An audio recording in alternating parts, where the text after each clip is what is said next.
Pledge allegiance to the flag of the United States of America and to the republic for which it stands, one nation, under God, indivisible, with liberty and justice for all.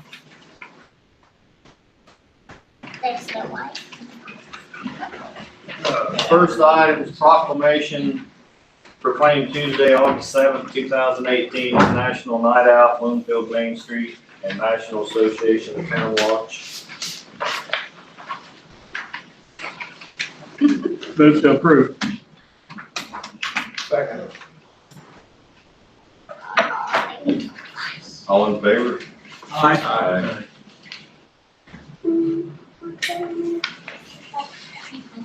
I'll read the proclamation.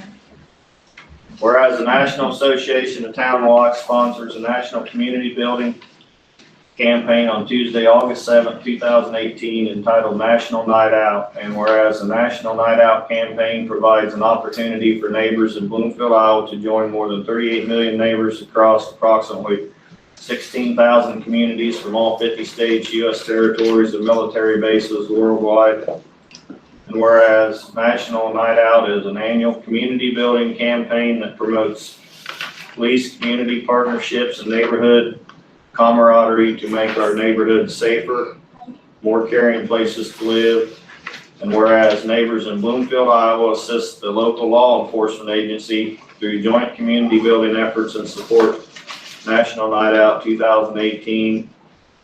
And whereas it is essential that all neighbors of Bloomfield, Iowa come together with police and work together to build a safer, more caring community. And now therefore, I, Mayor Daniel Wiggin, do hereby call upon all neighbors of Bloomfield, Iowa to join Bloomfield Main Street National Association of Town Watch in support for National Night Out on Tuesday, August 7th, 2018. Further, let it be resolved that I, Mayor Daniel Wiggin, do hereby proclaim Tuesday, August 7th, 2018 as National Night Out in Bloomfield, Iowa.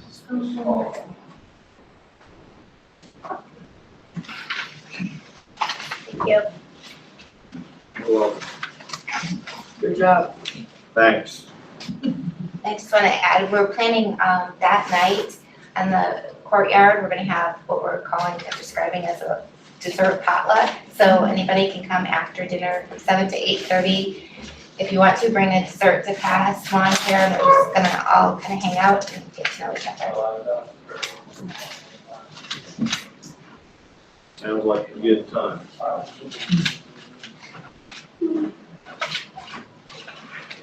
Public hearing. Public hearing to amend Bloomfield Code of Ordinances by repealing 165.062J2G and replacing with a certificate of compliance issued by the zoning enforcement officer shall be obtained before beginning any home occupation and shall be recertified each year prior to December 31st. The application fee and the annual recertification fee shall be $50. Motion to open the public hearing. Make a motion to open. Second. Jack? So, who's? You gotta take the roll. Okay. Jack, Yes.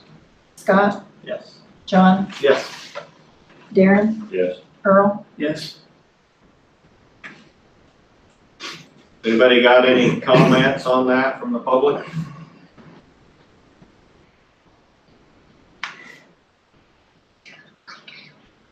Have you received anything written, Sandy? I have received nothing. Do you have a question, John? Yep. So who is covered where it says any home occupation? Who's covered and who's not covered under this? I mean, surely we've got some guidelines there, so. Yeah, so the zoning ordinances, planning and zoning ordinances specify what home occupations are allowed within each zone. So whether it's R1, R2, Right. R3, so that's all spelled out. In each occupation that's allowed is listed. But it's essentially anything that's that's a home-based occupation, that it's all covered by that. Any home-based occupation So requires. let me just clarify. I sell Tupperware out of the house. Me? If you're doing it out of the house, yes. Okay. Is it because people are coming to my house to get stuff? Right. What if they don't? That's the question I have. What if I just, sell stuff? If you're a Tupperware dealer, Yeah. and, And I don't bring- but you don't have people come to your house, then it's not a home-based business. It's at somebody else's home. You go to somebody else's home to sell, so it's not a home-based business. I would disagree with that. If you're not selling anything, it's not a business. I guess, we'll have to, I just wonder how clear these guidelines are, so we know where we're at to start with. Could I make a comment? Sure. Maybe you should check the social security income tax rules. Self-employment income subject to social security taxes, we might clarify what you're looking at. Probably not. I think that, Have to, Yeah, Gary, has to. well, I'm not saying that that's not a home-based occupation. It's an occupation, it's a retail activity. The question is whether the retail activity is held inside the home. Typically, what you talk about for home occupations, generally speaking, are service type things, whether you're providing haircuts, massages, that kind of thing. You can have a retail operation that is centered out. But if you're actually just receiving things in the mail and putting them in your basement, pulling them out and then going out and selling them, that's not a home-based occupation. But my point was, someone said if you're selling Tupperware, not in your house, but you're having Tupperware parties at other people's houses, if you want to make that a home-based occupation, look and see if Social Security taxes that activity. And if they do, you can use that as part of your definition for home-based occupation. I think that any home-based occupation would have to survive a social security understanding. But not all home-based occupations, according to your new definition, will be home-based occupations. So you're saying It's limited to Tupperware. So if you're saying if you run a mail order business out of your home, that's not considered a home-based business? The trick is, or the trick, the understanding is that if you're bringing customers into your place, Okay. if you're bringing Okay. customers into your place, that's the cause of the concern for the zoning activity. Okay? Physical customers? Physical customers. If you're bringing customers in, that's typically what a home-based occupation is all about. If you're running a mail order business out of there and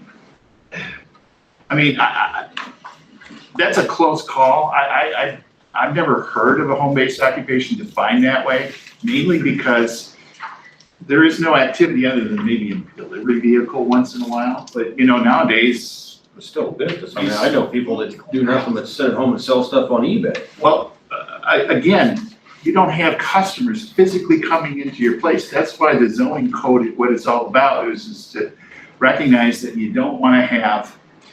But you can't say that's not a business based in your home. I mean, I realize we're splitting hairs here, but I'm not suggesting that it's not a business, but what I'm saying is it's home-based business in the context of a zoning code, not about the federal government and tax codes and things of that sort.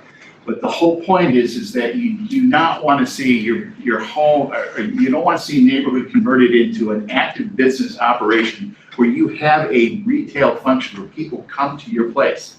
That's a lot different than if you're doing some sort of mail order thing and you're just sending it out to a delivery, or a delivery comes in. If you have an active business, it's like we were talking about before.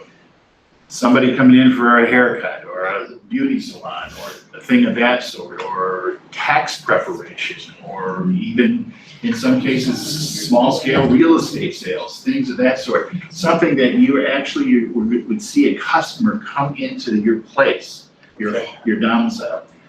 Not anything to do with somebody that's trying to sell Tupperware, not somebody that's doing a mail order business where they're bringing product in, product out, where there isn't any interactive stuff that normally would be perceived by the neighborhood.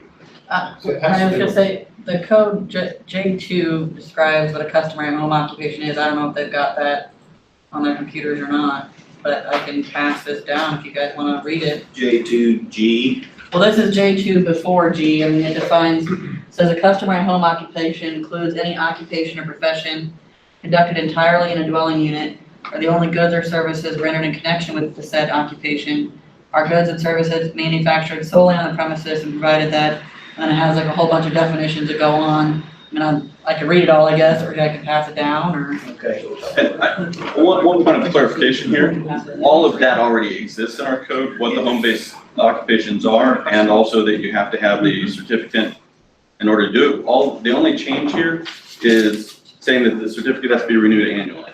Okay, and they're charging a fee. Okay, well, I'm sorry, I didn't know that, and I wanted No, clarification that's that we okay. have it spelled out, so we're not. This would be as opposed to receiving a complaint and going and investigating?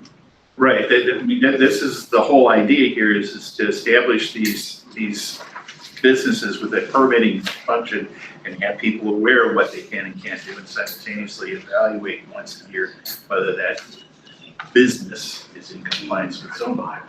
Because some of them, you can only use a certain amount of space and a certain amount of rooms, and they gotta have different definitions as to Can't what. operate out of the garage, out of the detached garage. Yeah, I mean, so- they're, They just go in there and make sure that, okay, you got 800 square foot, they're not using all 24. Yeah.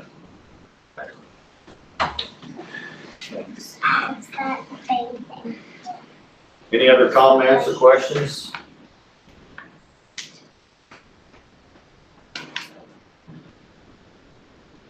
You have a motion to close the public hearing? Second.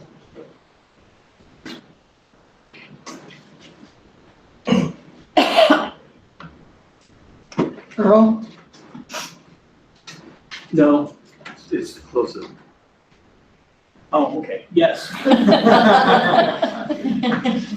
the public hearing. John, Yes. Scott, Yes. Jack, Yes. Darren. Yeah.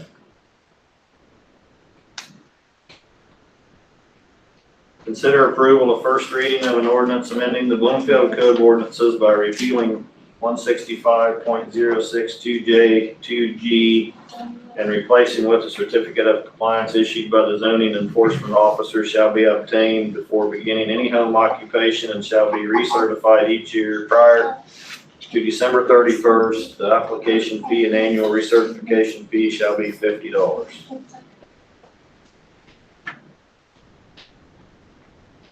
Motion for that.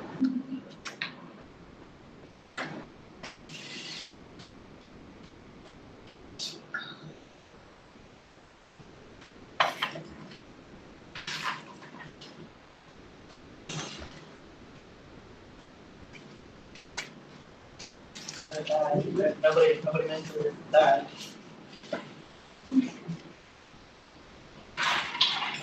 All right, dies for lack of motion. Public hearing to amend the Bloomfield Code of Ordinances by adding an ordinance to chapter 153 fences.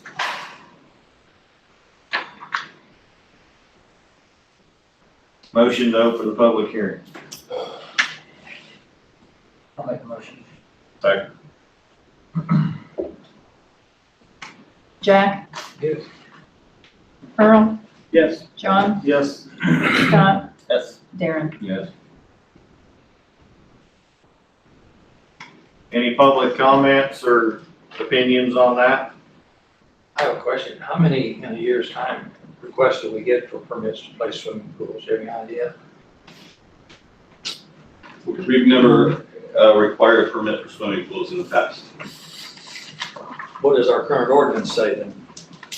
We've never required a permit, but we have required, you have a building permit for them, don't you? We do have a building permit form, and so the way this would be covered right now, the ordinance says that all swimming pools, regardless of any size or temporary or permanent status, must have a fence 6 feet tall surrounding them.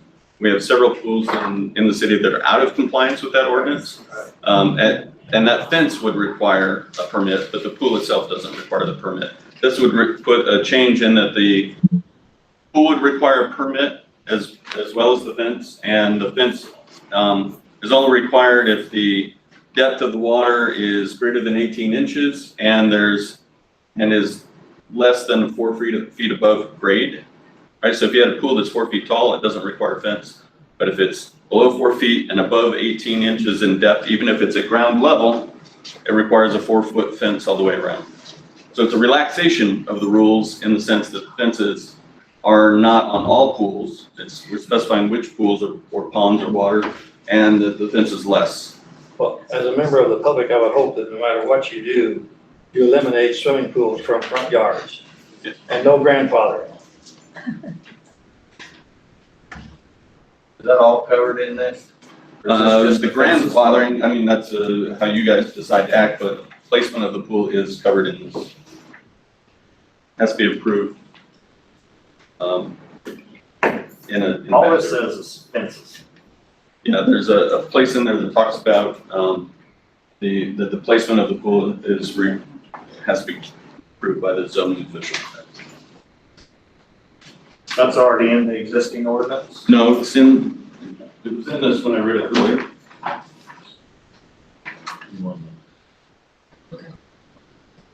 That's what I'm saying. I don't think we got all the information on here that we're trying to do.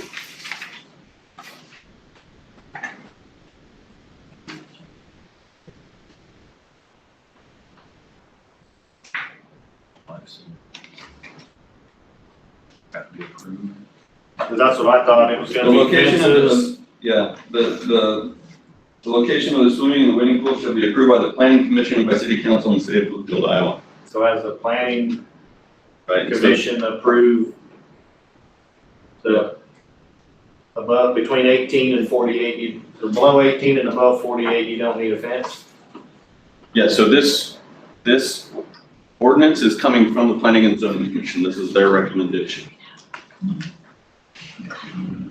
It's under number 2, a section, or section 2 of number 1 here. All swimming pools shall be constructed and equipped according to current ordinances of the city of Bloomfield and all rules and regulations of the Iowa Department of Health. Location of swimming pools and wading pools shall be approved by the planning commission, city council, of the city of Bloomfield. But what I'm saying is, I understand all that, but the way it's worded on the agenda, the only thing we can approve is the fence.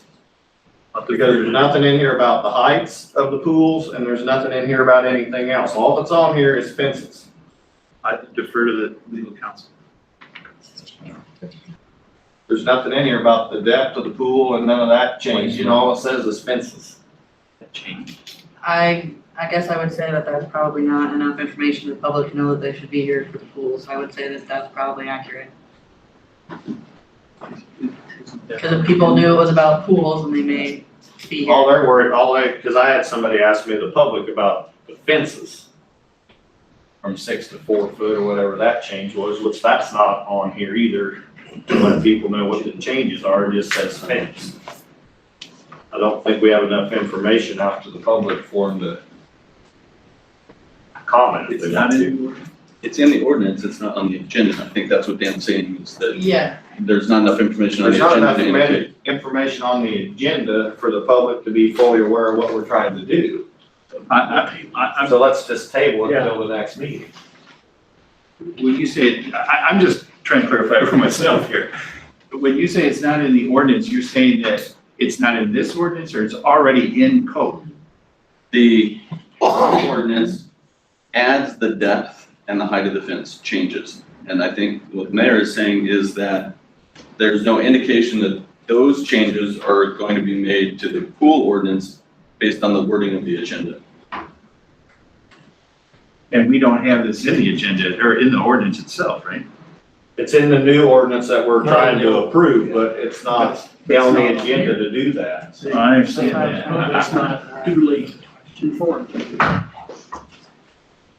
If it isn't handled, we're still in a public hearing, right? We're still in public If hearing. it isn't handled right, you could end up with a pool in the front yard with a required fence around it. I mean, all we need to do is table it, so the next month we can start the public hearing, change what we need to, and Get it come back complete. to it. Get it complete. Chris, as I'm understanding, this 4-foot wall, does that include a deck? Because if they had steps up to a deck, you no longer have a 4-foot wall. A lot of these pools will have a deck around them with a staircase up to them, and that might need a fence or a gate or something. Okay, does it cover that? I'm sorry, I'm wrong. I'm looking at the wrong thing myself. I'm not trying to be difficult. No, I I just need the public fully apprised of what we're doing. I need to be fully apprised of what we gotta do to fix. That's why I'm trying to figure this out. The only thing is on the agenda, you would just need to have said fences and pools so that people would know, or, you know, something a little bit, or even putting, But the height change, the ordinance needs to read what you're changing, like the top one, adding $50. The public hearing, it needs to say in there that we're changing the height of the fence from 6 foot to 4 foot, and anything below 18 and above 48 doesn't require fence. That needs to be on the agenda so the people know what And the we're talking location about. of your yard. And location, if it's in the front yard or the backyard, all that's gotta be out there so people are fully apprised. So the location hasn't changed. Right now, our ordinance says it defines pools as an accessory building, and accessory buildings have to be in the rear yard. So that's not a change. It's the height and the level and the type of pool. Those are the changes. Chris, I don't have a chapter 153, so is there a chapter 153 that already exists? Adding 150. Okay, but that's what, so where is accessory defined though? I don't, Accessories is defined at the end of 165. That's planning and zoning, where it talks about But use includes side yards too, setback from the front distance.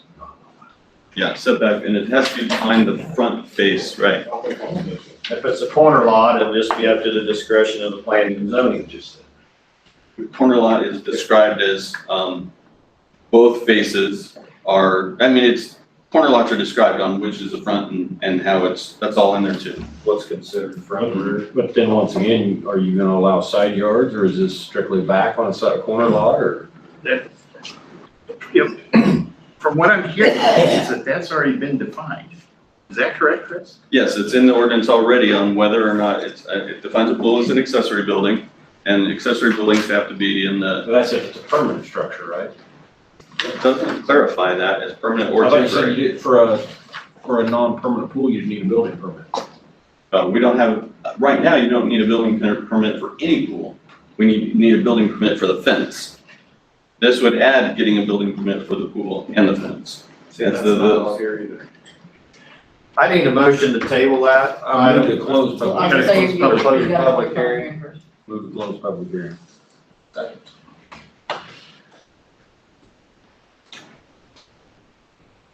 John, Yes. Jack, Yes. Earl, Yes. Darren, Yes. Scott. Yes. Not gonna have a motion to table that till the next meeting. Move to table this item till the next meeting And for better clarification. clarification. How about motion to table and reset for public hearing, I'm assuming is what you want? Yes. Okay, Sorry.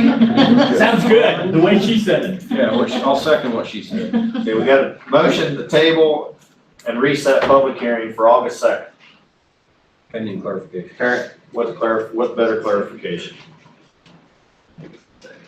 All in favor? Aye. Opposed? Public comments?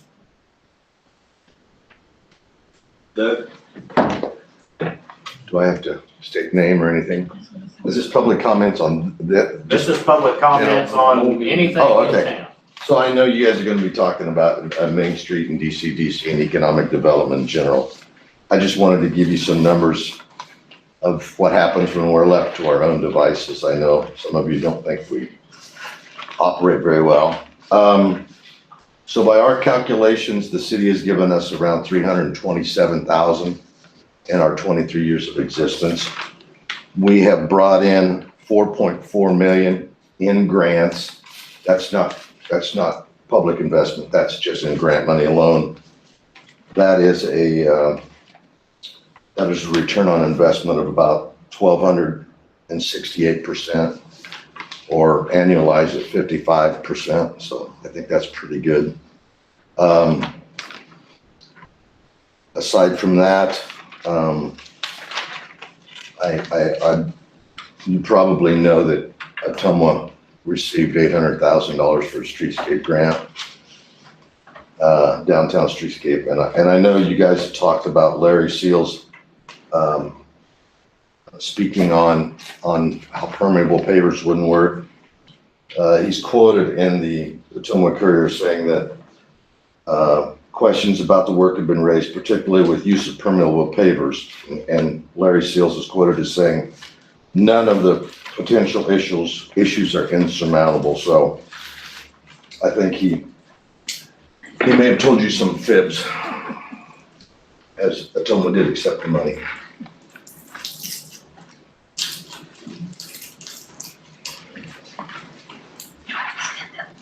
Any other public comments? I'm Judy Combs, for those that might not know, and I'm here because I just learned by chance this morning about item F under new business, which is to consider and discuss combining Main Street and DCDC. And my history with Main Street goes back to 1995, when the idea of investigating the Main Street program was suggested by the City of Bloomfield Historic Preservation Commission, of which I was a member at the time. And I became a member of that initial board with Jack Woolard as president of that board. And I served as program director from 1998 to 2002, later as board president, and I chaired 3 of the 4 Main Street committees over the time that I've worked with Main Street.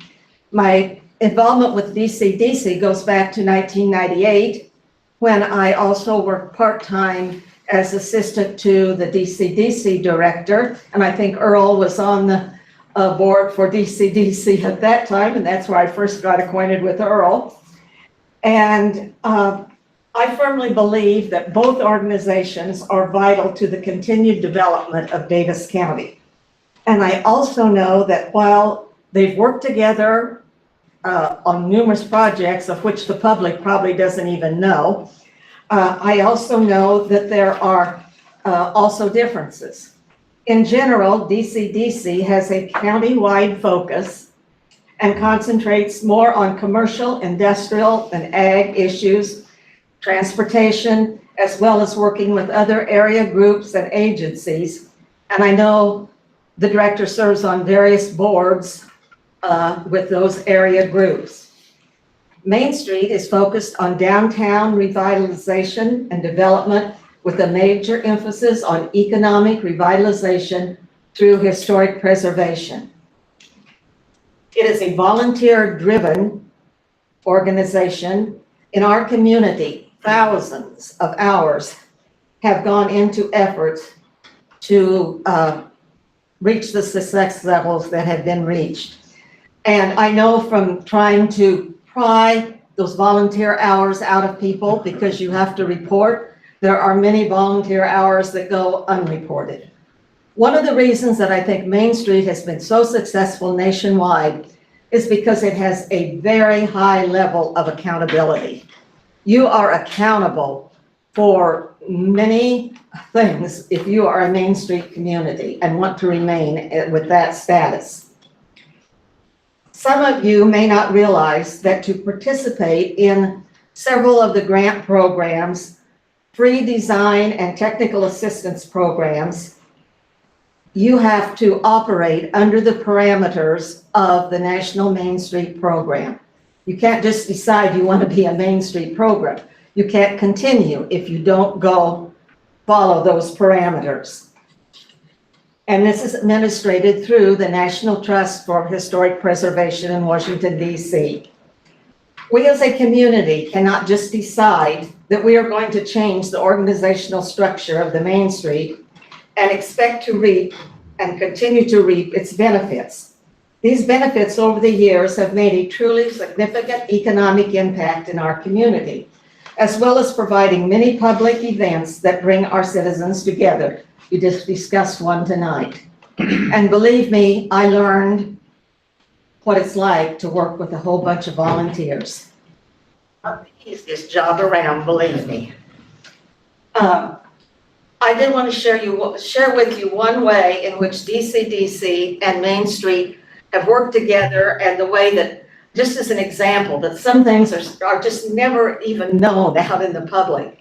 And that was in DCD in 1999 sent me to Des Moines to attend a training session.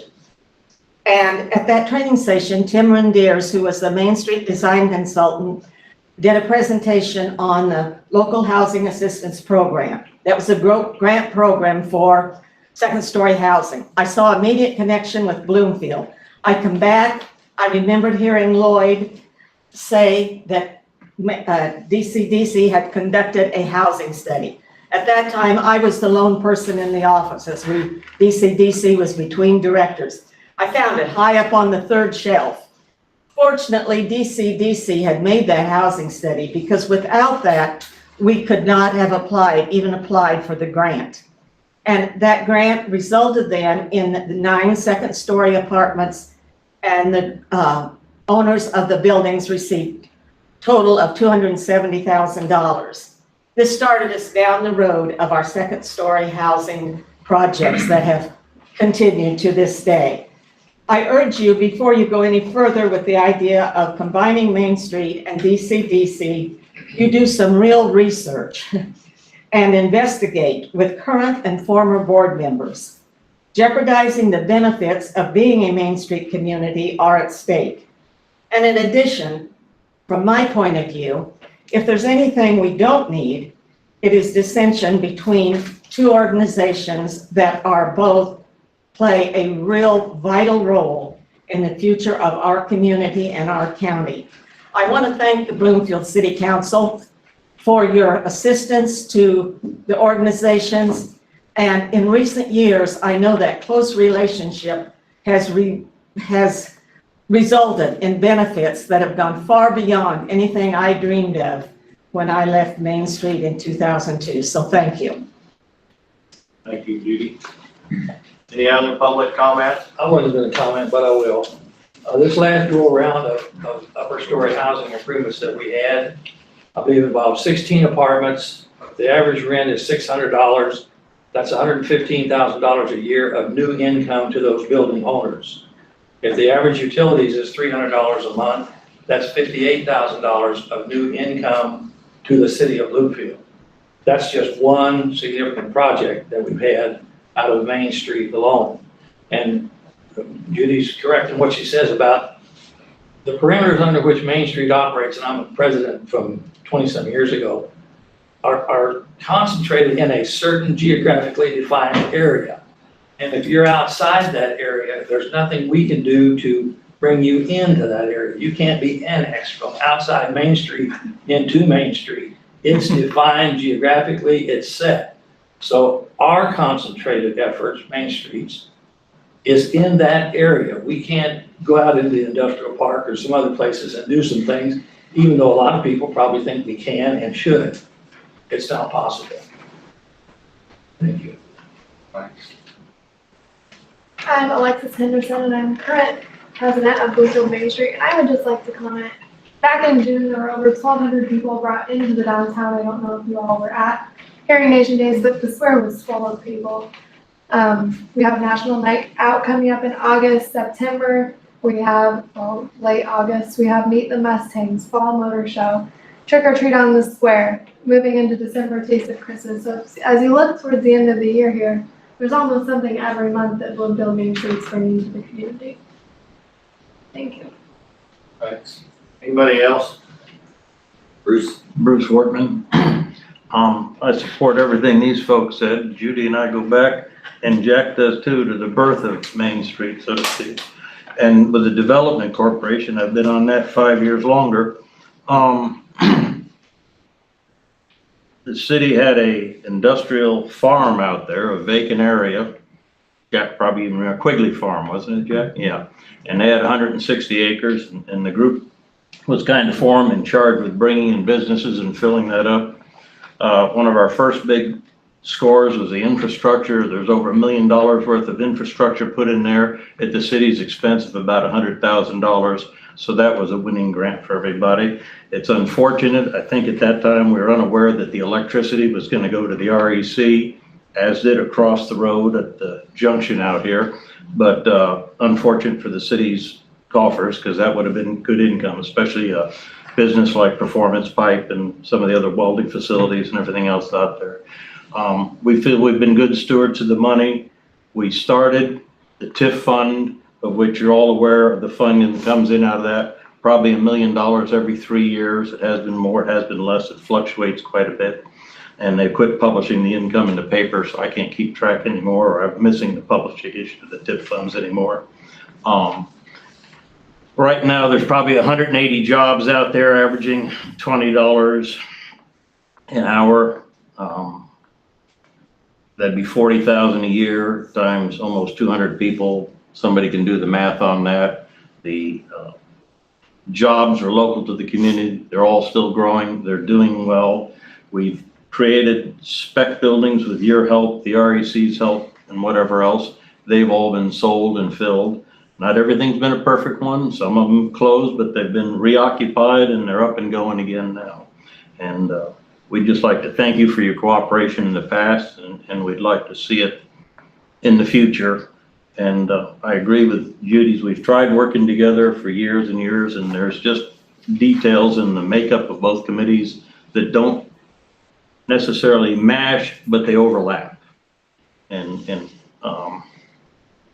just thank you for your cooperation and hope to have it in the future. Thanks. Any other public comments? Old business. Consider approval of first reading of an ordinance to amend the Bloomfield Code of Ordinance 69.08, no parking zones, by adding number 48 on the east side of Washington Street between Weaver Road and Arkansas Avenue.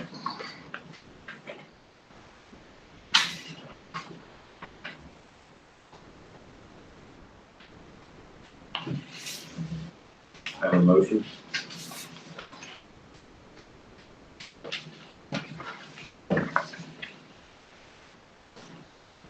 We asked for some clarification. Did you check with the residents along that street? Yes, I called the 7 homes that are in that block, left messages with 4, I spoke with 3, and two of the people I had a fairly lengthy conversation with, and they were very clear that they didn't want any changes in the parking situation in that block. The third person also said that they didn't want changes in that block, but I later learned they may have misunderstood what I was saying, and they might be okay with no parking on one side. The other 4 I hadn't heard back from. Right now, they can park on either side. Correct. I think Danny got some measurements for you too, if you asked about those. I also spoke to a resident that would be in favor of the east side. The one I talked to was in, if we was gonna, no parking, they would prefer it be on the east side.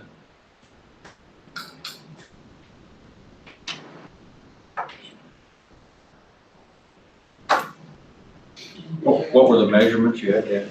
That street's only 24 foot wide. I had 2 vehicles parked side by side. When you get between those 2 vehicles, you only have about 9 foot clearance. That's again, kind of guessing on the mirrors because you don't have exact, tape. So it's just 9 foot between 2 vehicles. And then of course, I measured the distance between the driveways, and one from south going north, on the west side. The first driveway, the second driveway is 55 feet. That's between them. The second and third drive is 66 feet. And the third and fourth drive is 41 feet, and then you have about 37 feet before Arkansas Street there. So it's pretty tight, average about 50 feet between each drive for parking on that west side. But you can't park within 10 foot of the driveway either side. Right, so it's pretty, I don't know how much enforcement with that, but. That's a pretty narrow street. That's more, it's almost a foot. Most streets are 25, so it's already 24 foot. So. I've had to let my mirrors come in before. I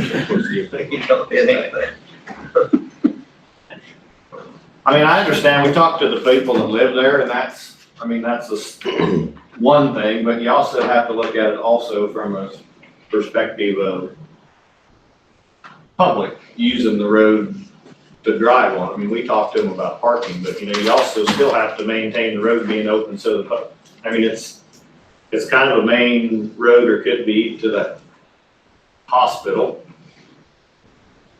Would be in the event of Anything like Madison Street being repaired. Yeah, so I understand the public that lives on the street, they deserve an opinion, but we also have to look at it from the aspect of the public, you know, what's the safest or what's the best for everybody to use the street and access the, you know, what's down that street to access. If we do anything with North Street and West or Madison Street, you know, that's gonna be a main thoroughfare to the hospital for a while. Could be from different parts of town. If you have a concern about Madison being closed down, say for construction, the simple solution to that is temporarily put no parking on Washington while that construction's going on.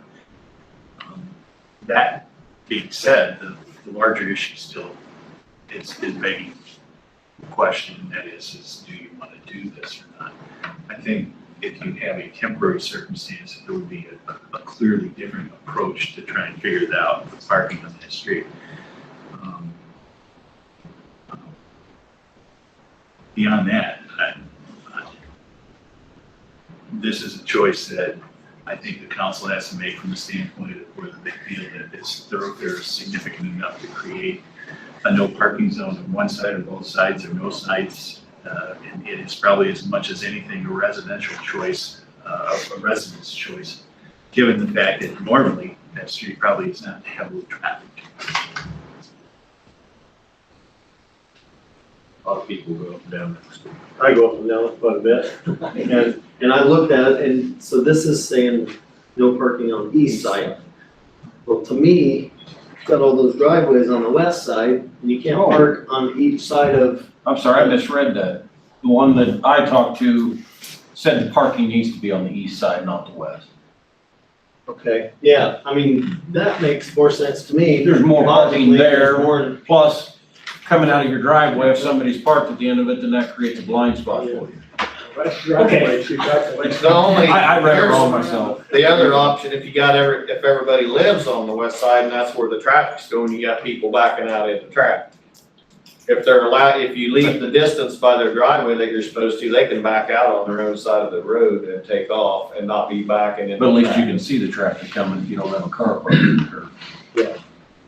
You've already got the poles on the east side to put the no parking signs on. Save money there. I mean, we just need to vote on this and it either passes or fails and then we have to change it. I mean, there's nothing. So in other words, you're looking for a motion. Yeah, we need a motion to approve the first reading. You can put it on the table and amend it also. One of the things we can do this. One of the things I've been thinking about is this a bigger picture? Is it situations all over town? And maybe we should look at a full citywide type of parking ordinance where on the odd days, you park on one side of the street. On the even days, you park on the other side of the street. That lets you do snow removal and street sweeping and all those types of things. It's just a thought.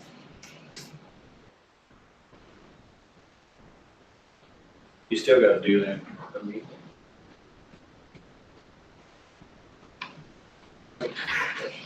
Alternate side to street parking is a common circumstance when you want to deal with snow removal in the months.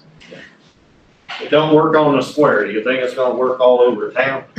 I think it would, because you're talking about parking You like, can't even get 10 people parked in the right spot on the square. We've had no parking down by the elementary school for 10 years and it's clear full of cars every night.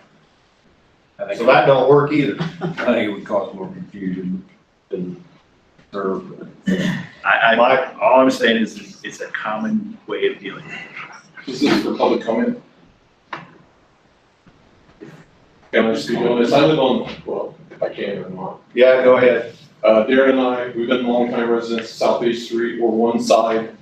I've lived, my wife and I have lived there right at about 22 years, and we went to one side parking because it's heavily traveled by the school buses, by different people going to Highway 2. It's a it's a throughway there.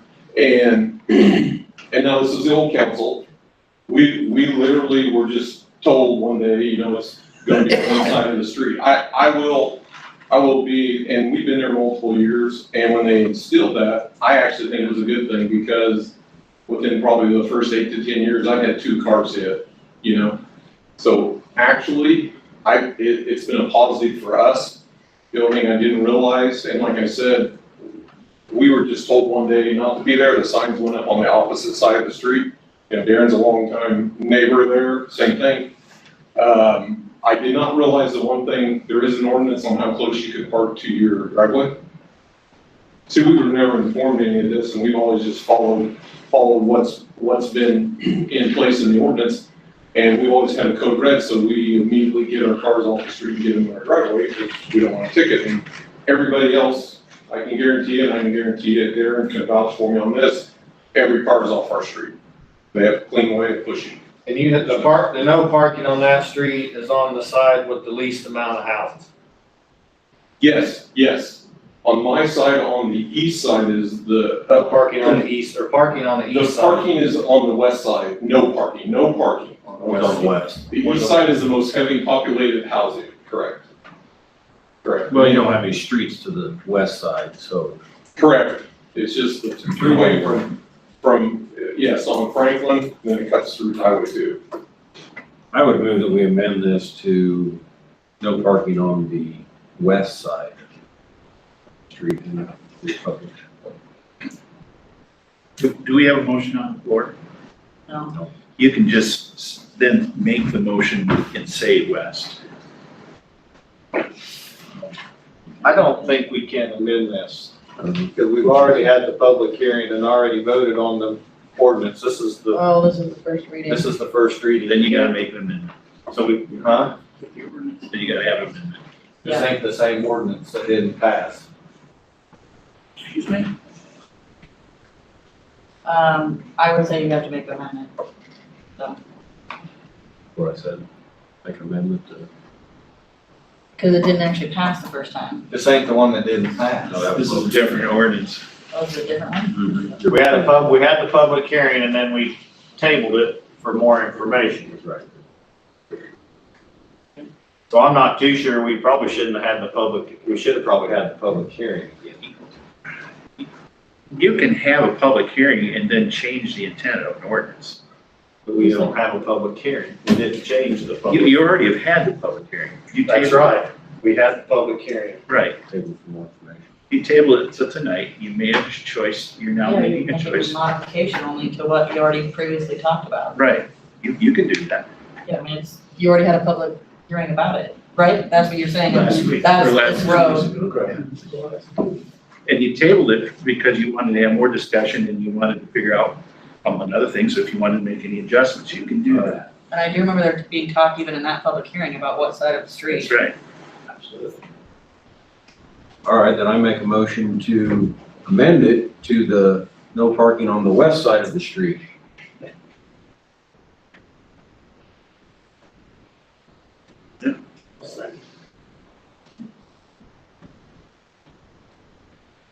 John, Yes. Jack, Yes. Scott, Yes. Earl, Yes. Darren. Yes. Look that one up.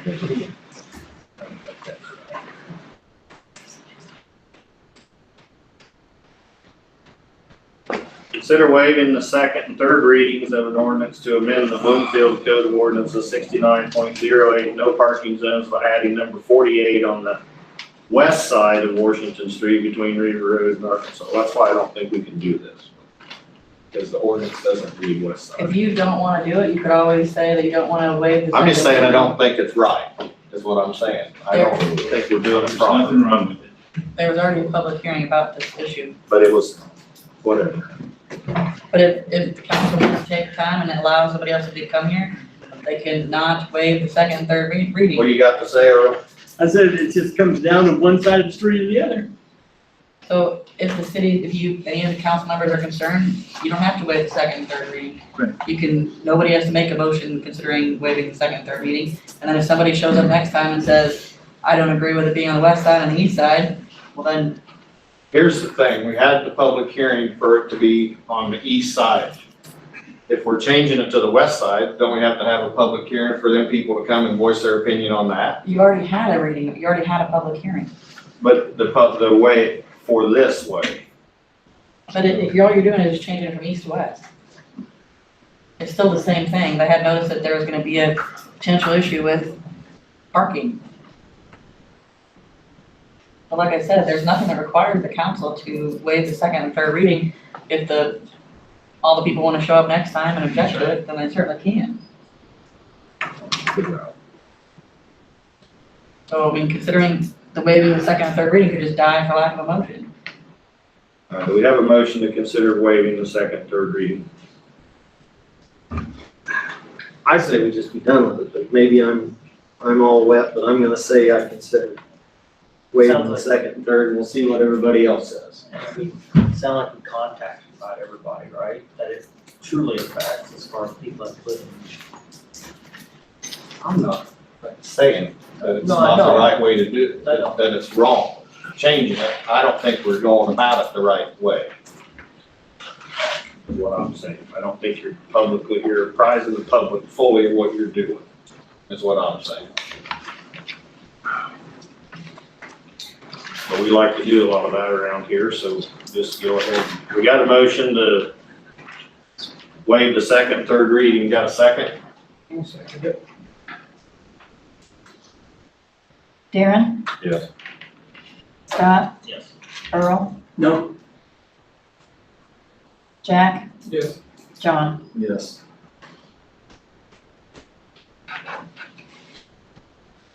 Discuss parking on Locust Street between Columbia and Davis Street. Set the public hearing.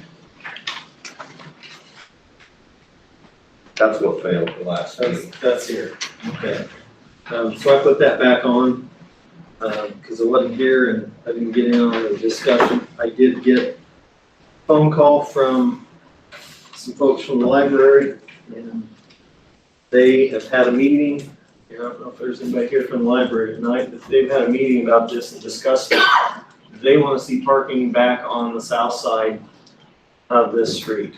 They said that it was moved during the construction of the library, but it just makes sense to be able to park there, because that's where people can pull up and let kids out on that side and not have to cross the street. Makes sense to me that we have no parking on the north side, so there's room for people to pass. They also contacted somebody at school about bus traffic and so forth, and Dan Roberts. Dan, that's right, he talked to Dan Roberts, and he said that the buses in the morning come and do their thing, and they're out of there before the library even opens, so it doesn't impact in the morning. Did Said anybody they talk haven't to had the any, daycare? said they haven't had any problem with that piece. So, no, I didn't, but you should know about that. I do know about it. It's a Okay. complete disaster. Okay. The buses are only there, yeah, like you said, they have a morning and an afternoon. But we have there's cars that come in and out from 5 in the morning until 6 or 7 or 8 o'clock at night with the dance studio and all that, I mean. And they come from every direction. We've had 2 or 3 accidents in the driveway. And you can't get up and down that street. And there's only 3 legal parking spots on that whole street, no matter what side of the street you park on.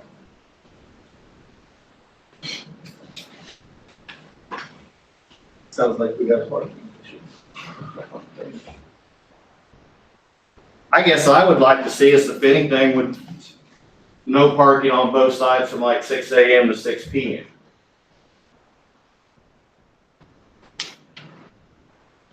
You can still drop people off so they don't have to cross the street. You can park, if you're gonna park and come in, you can park out front. But evening, That's down on the library's parking though, and I agree that they need all the parking they can get right against the curb. That's the logical place to let them park. If that road is too narrow to let people park on it and to have traffic, then that's another issue and we ought to. There's only one legal spot between the corner and that driveway to park a car. How come? Because you got your fire hydrants and you got a driveway and there's no. Is this driveway here ours or is it? That driveway belongs to Somebody the neighbor. Is it? Not what it shows on the map. That's what, On the map, it shows that driveway belongs to the library. I was just thinking, if it was our library's road, you can make angle-in parking there. On Beacon. you can't bleed Beacon for everything, but you know, Chris. During construction, I thought it was, I was under the belief that it was the neighbor's word was split between the two properties. Like Earl mentioned on Beacon, it does clearly show it on, I haven't done a survey or measured it, so I don't know for sure. Just went based on what I was told during the construction, that it was split between the two properties. I know the neighbor parks in it a lot. But is that Beacon, does that come off of street right of ways for distances, or how does that? I don't know, that's managed by the county, and I don't know how they determine the. Is not that garage out back they have to use this alley to access to that? They can use an alley, this isn't an alley. Well, so they access off of here then? Well, they could. If they have to use a part of this drive, right? So the alley's on the south side, the drive is on the west side. And So, but if in fact this were behind the building, Was that Is that an before alley? library renovation? is that an alley also? it's not a designated alley. Oh, no. That, on the south side is a designated alley. Was this here before the library restoration? Or was that put in for an access to that garage? It was there. It wasn't there. For years. So you're saying, John, that if that is the library's, we could use that for parking? Well, that makes sense to me. I mean, if we had access to it, if it's libraries, Is it light enough? well, I don't know, but it's worth investigating. We're having troubles with parking And which is a whole different issue than parking on the street then, isn't it? So, Reasonably sure that shows that belonging to the library back there. I'm not saying it doesn't on Beacon, I guess I haven't looked at that, but I mean, you can't rely on Beacon. Everything's correct, but I mean, they're usually pretty close. Can we just not make a decision about this and research that a little bit more? That'd be the best idea. Particularly if there's an opportunity to create parking there. I mean, Yeah, because that's never been brought up before. I mean, I didn't know that till. to me, it looks like an alley. Well, then we'll table the discussion on Locust Street parking to April 2nd meeting, or August 2nd meeting for more information. Gotta have a motion for table. Motion to table it. Second. All in favor? Aye. Opposed? New business.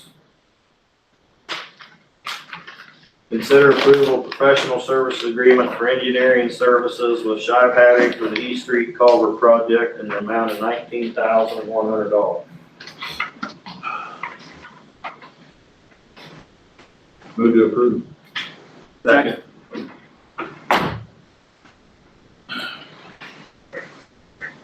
Scott, Yes. Jack, Yes. John, Yes. Earl, Yes. Darren. Consider approval of professional service agreement for engineering services with HR Green for the wastewater treatment collection system improvements in the amount of $614,200.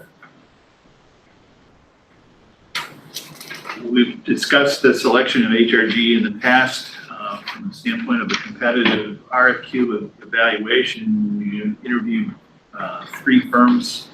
They're the ones that have been recommended. We have since, and council gave blessing to go ahead and pull together a contract.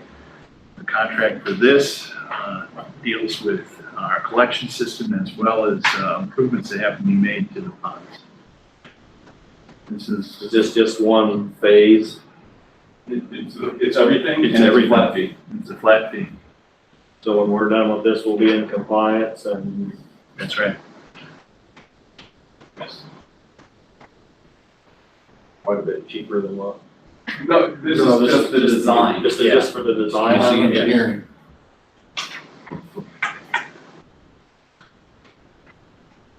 Motion to hire HR Green. So moved. John, Yes. Dan, Yeah. Scott, Yes. Earl, Yes. Jack, Yes. Consider approval of retention agreement with Carver and Grothy for legal services in the amount of $165 per hour. That's 165 plus expenses. This is for work related to condemnations and affiliated concerns for work in getting our properties cleared up. How long it has to be. So I'm just gonna speak up on this one, just to point out that if this is being done for a cost saving basis, it's really not. We're $175 an hour, I mean, that's what we reduced it to. We have been the attorneys since 2007, almost 11 years, and we raised the rate on you one time from either 160 or 165 to 175. We don't charge any drive time. Attorneys can charge drive time, meaning like for me driving from Matumwa to Bloomfield, I could be charging you by the hour. We don't do that. We are the ones that wrote your ordinances. We are also the ones that wrote your forms that are in the back that the city could actually use to do a lot of the work already if they're trying to do cost saving. We do these all the time, not only do it for the city of Bloomfield, we do it for other cities that we represent. It doesn't make any sense either to have two different attorneys advising the city that could also be conflictual legal advice given at the same time. So, I mean, I don't know that we will remain the city attorneys if this action is taken.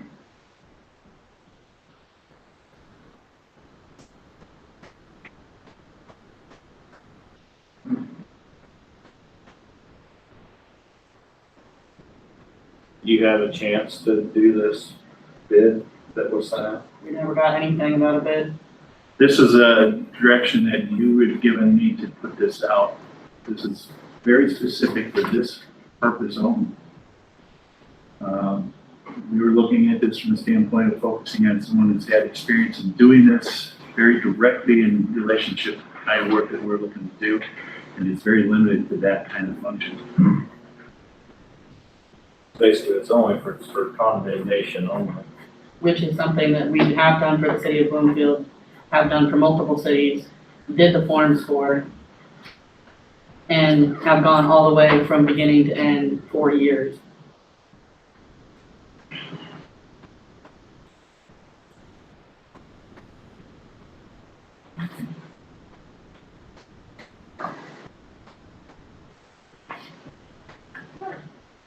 Does anyone know like how long a process like this takes? Could be up to 2 years depending on the kind of action you gotta figure out to do. Sometimes the condemnations do not occur right off the bat. If you would have to build a case, there's also, it's based upon the understanding that you have to repeatedly ticket it sometimes. Other times when you have an abandoned property, there's legal research that has to be done in regards to tracking down owners and then trying to communicate with them. There's no easy quick fix on this. But this is work that can get real intense. I just try and get an idea, I mean, $165 an hour, are we looking at 10 hours, or are we looking at 100 hours? Depends on the case. I mean, you're gonna get an hourly rate from anybody on this. I know, You're saying they can charge that $165 an hour for the drive from Centerville and back here also? Correct, which we have never done at the city of Bloomfield, just out of courtesy to the city of Bloomfield. Was the additional expenses wages or just mileage? What additional expenses? We're just talking mileage. Yeah, it's just so much a mile, they're not charging by the hour to drive it, No, they're charging federal rate for mileage.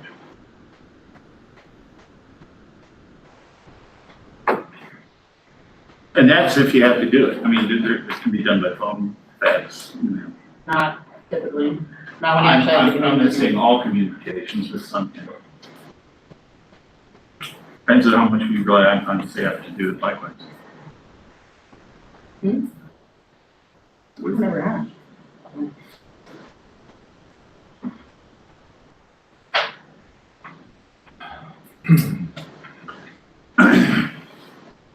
What do we have a motion?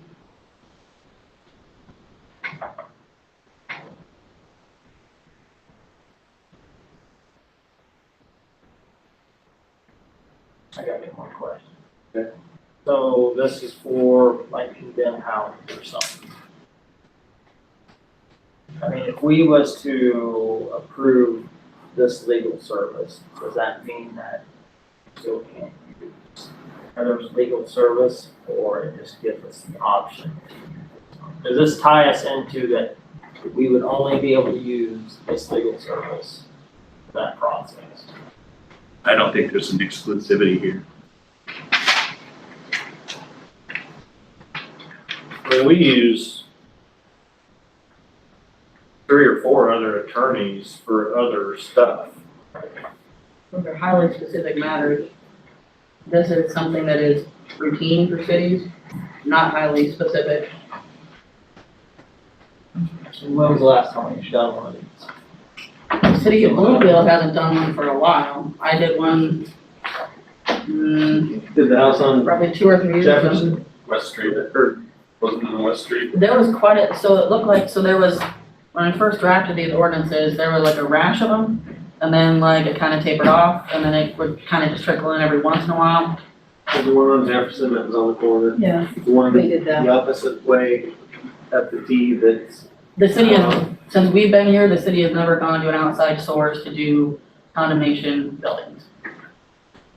And like I've said, it doesn't make any sense. Are you saying that we would, if we use you in the future for this, would we have the same rate, or would you need a price? Offer a price for this, or what's the? We're 175. I haven't asked the partners if they'd be willing to, for that specific project, go down to 165 per hour. But you've already seen the bid, so that ain't even fair. Well, I don't even know if there is no bid. It is too. Let's just talk about this in context. 165 plus mileage, 175. We're not really talking about any material difference in any cost, even if there wasn't the mileage in there. Point is do you want to have this service from this law firm, or do you want to just continue on with what we have right now? That's all this is. You want to have a specialized focus on condemnation with a different firm.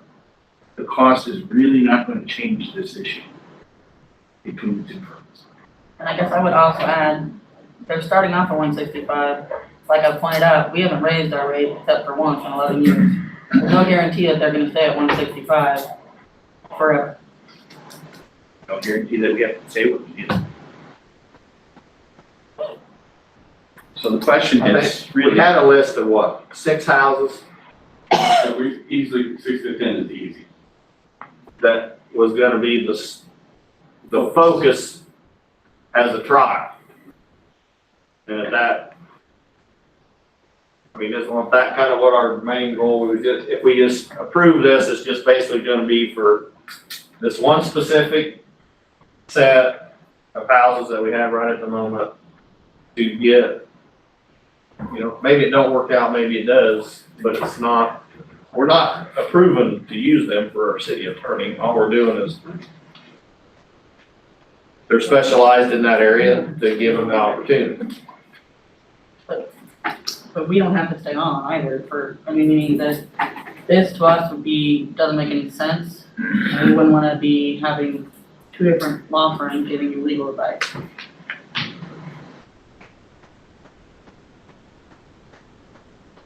how much of this work do you think would constitute the work that we do in a year with you?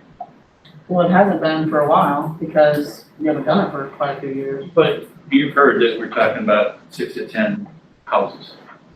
What do you think would be, and it's not gonna have all 6 to 10, you're gonna have them all at the same time.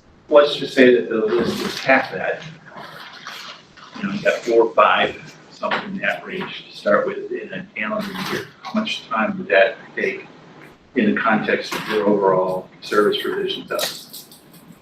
I couldn't even try to get that.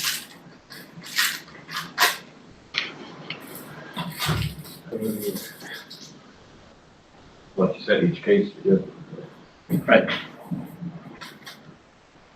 I think kind of the question may be if we got a condemnation that's gonna take 2 years, is it only gonna take 2 years, or are you gonna focus that much time to only make it take 2 years, or is it gonna take 3 because you're busy with other stuff? No, so what he's talking about, I think, the reason why cases take longer sometimes than others is it depends. I mean, whether or not the person who you're trying to take the house from comes in and argues with the city, and fights the city, or maybe they're not fighting the city, maybe they're working with the city, so the city files a lawsuit and then works with them, and then maybe things fall through. So then could take longer, and I'm just going off of 2 years because that's what he said. I understand that part. What I'm saying is with all the other stuff that you do, We don't have a problem with being able to do this stuff. It's in not a an timely issue. manner. There's no issue with getting it done in a timely manner.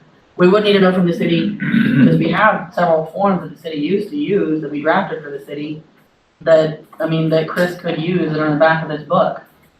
We would need to know which step of the process the city wants us to come in on.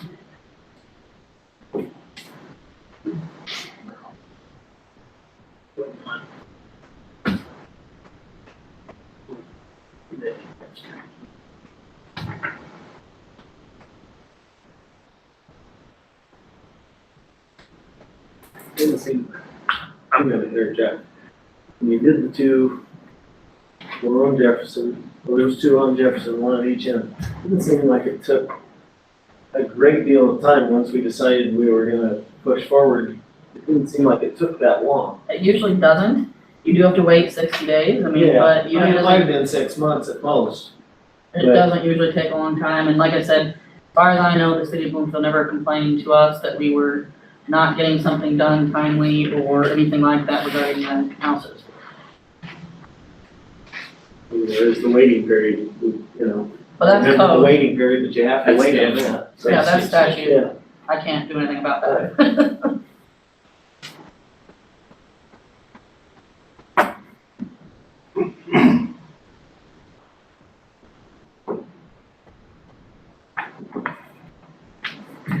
Well, do we have a motion?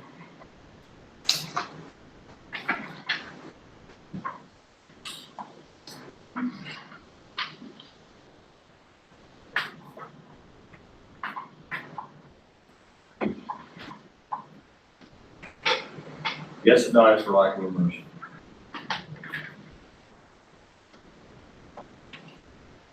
Oh, press it, correct.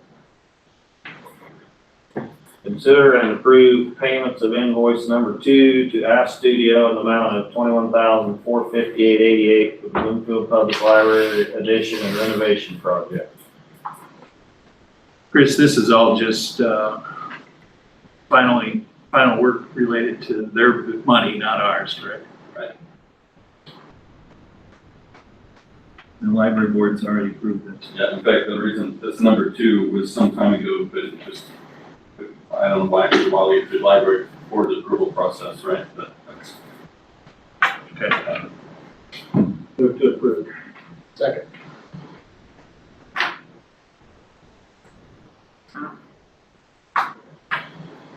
John, Yes. Darren, Yeah. Jack, Yeah. Earl, Yes. Scott. Yes. Consider and approve payment of invoice number 6 to App Studio in the amount of $6,314.32 for the Bloomfield Public Library addition and renovation project. Move to approve.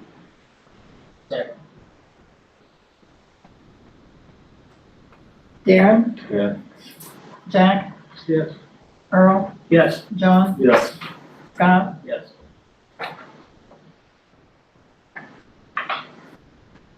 Consider and discuss combining Main Street and DC.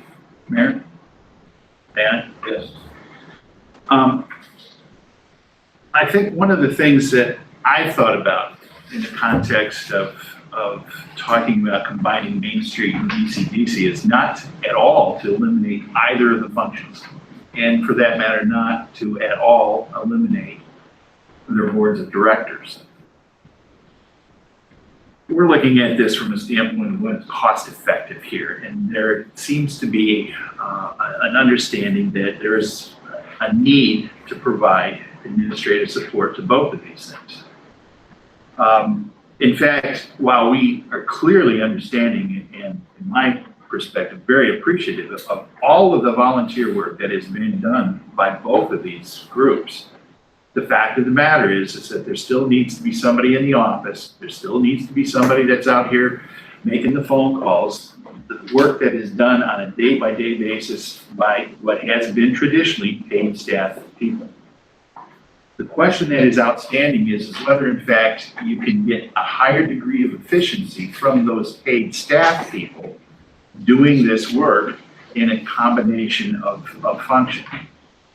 A third question has been raised at times by this city council as to whether in fact there are areas not that are overlapping, but rather if there are areas that are not being addressed at all.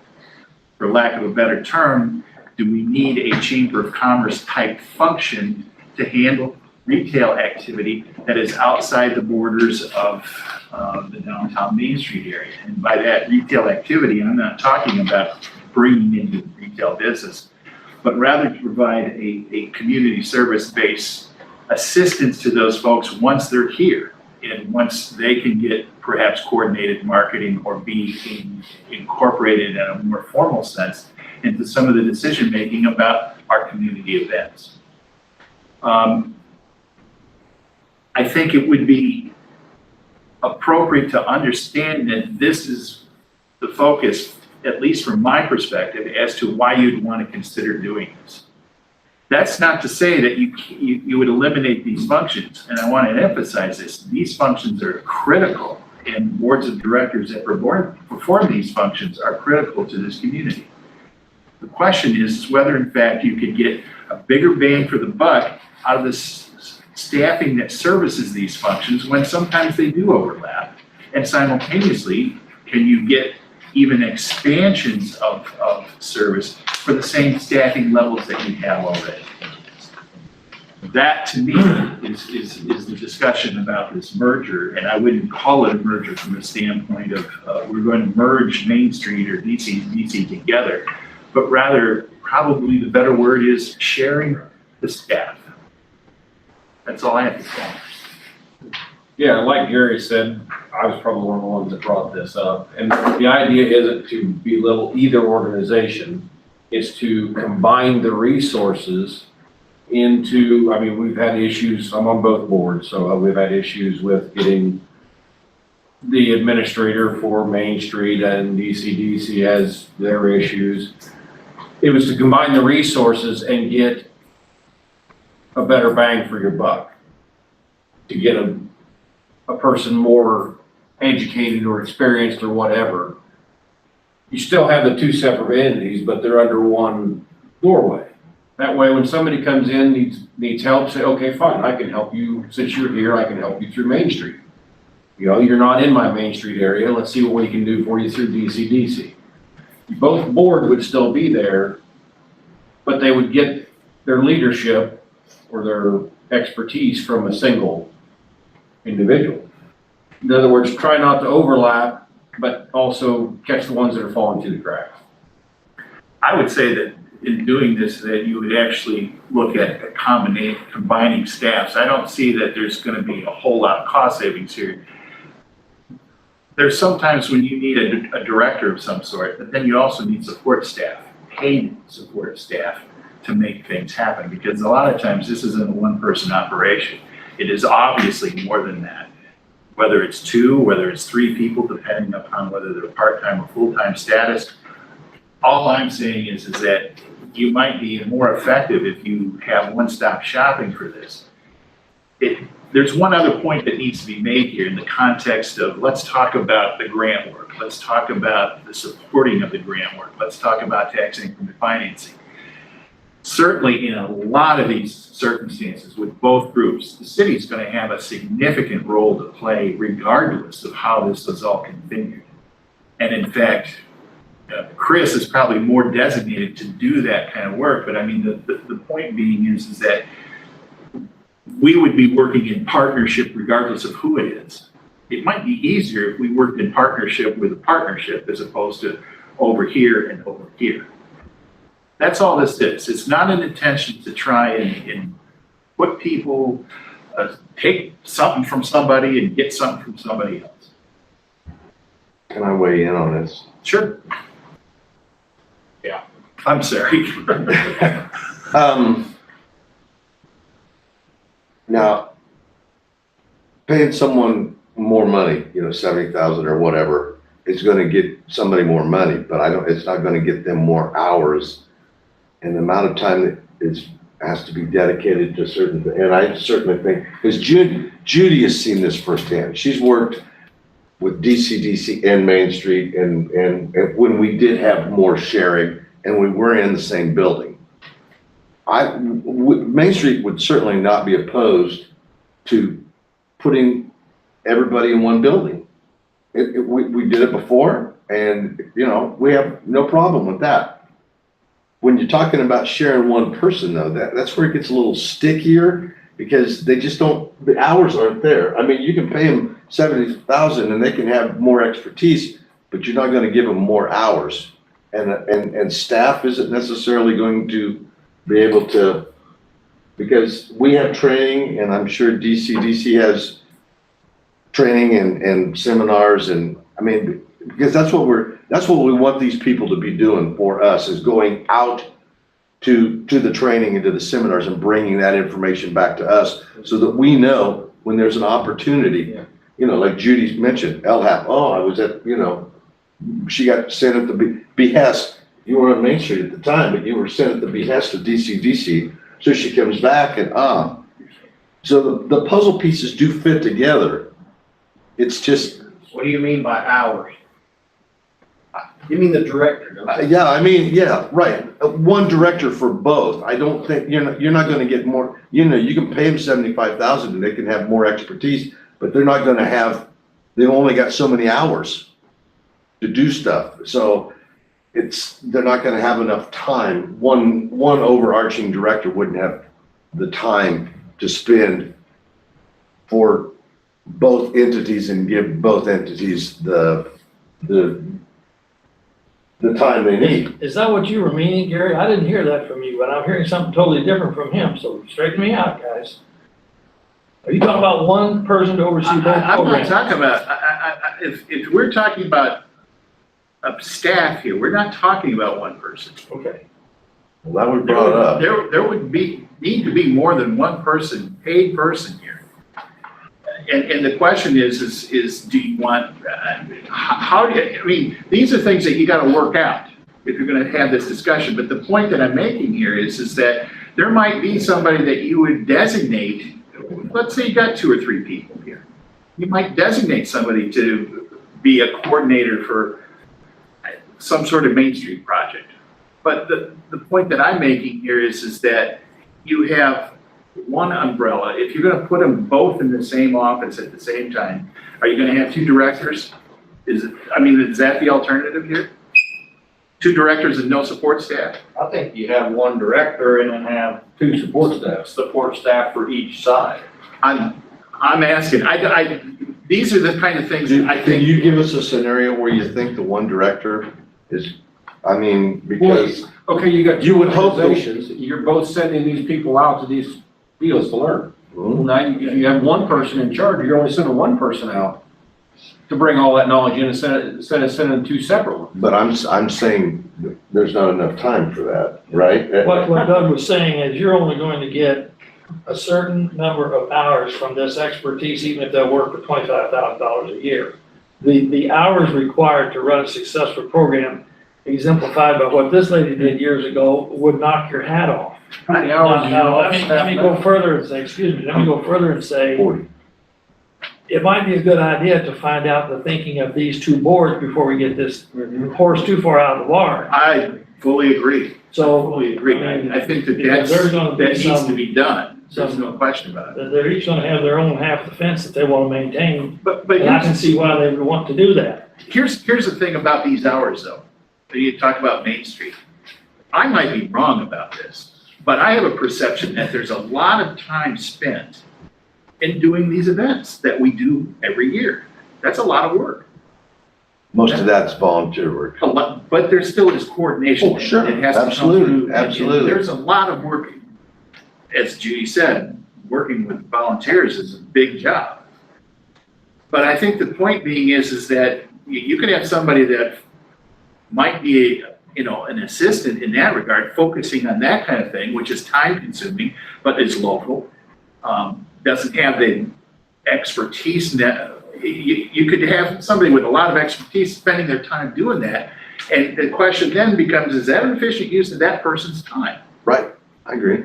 So, and again, I kind of put this out here. I'll take ownership. I put this out here from the standpoint that there's been a concern about the question about whether the DC or Main Street is being cost effective. I never thought that. I look at it from the standpoint of what is a better way of delivering the services that we're doing and enhancing those services from the standpoint of people, the allocation of staff time and their expertise. What if you flip the equation? Go ahead. What if you flip the equation and said, okay, we're gonna have a Main Street director, we're gonna have a DC director, and the city's gonna provide more staff? The city's gonna provide more staff? Well, essentially, I mean, you're talking about more funding. I mean, if you're talking No, we're about. talking about combining the funding that you get from the city and the county into the one office. And this was brought up at both boards. So you're talking about having two directors and one. Yes. Okay. Essentially that. You can put us both in the same building. I think that'd be fine. That's the backwards way to do it. Yeah. I'm not committed either way personally, but that's not my call. Right. I'm just. But there's looking at- specific things that the Main Street director needs to know, and there's specific things that the DC, I'm sure that the And what's wrong DC, with the same person knowing? I'm telling you, Not enough hours. not enough hours. That's what I rewind, and that's See, what. people, salary people work all the hours they go. You don't work 40 hours if you're on salary. If you're getting paid 70,000, you work as long as it takes to get the job and you don't go home at 4 No, o'clock. that's not the way it's set up. That's how it's Let's say supposed that be there set has up to be when you're 60 salaried. hours of work done between those two organizations on a weekly basis. One person will work 60 hours. And if you get a good director like she was, she's gonna work a lot more hours than she's paid for anyhow. A lot of them watch the clock. When the time is up, the time is up. There ain't no clock when you're on salary. Theoretically, that's not the way it's working. I know that's not the way it happens, but that's the way it's supposed to work. Not more. I can tell you, just from 4.5 years I was there, that I was there at 8 o'clock and to 5 o'clock. The hours now are shortened.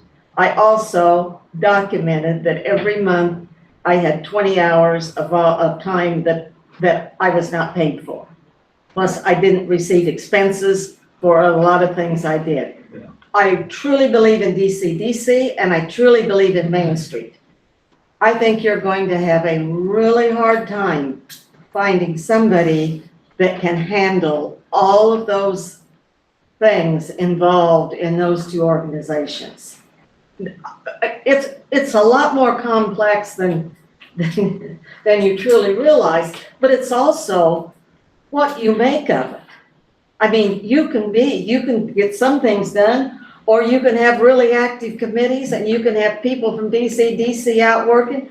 I mean, it's lots of times it's the desire and the willingness You gotta of the want people. to do it. Yes, exactly. But there's also, the time factor does figure in too. Yes. Let's say if you're going to a national Main Street event or a state Main Street Right. event or mandatory training, and at the same time, you have a convention or you need to be meeting with potential business recruits or whatever, you can't do it. You just can't do it. You can't be at you can't be at two trainings at once.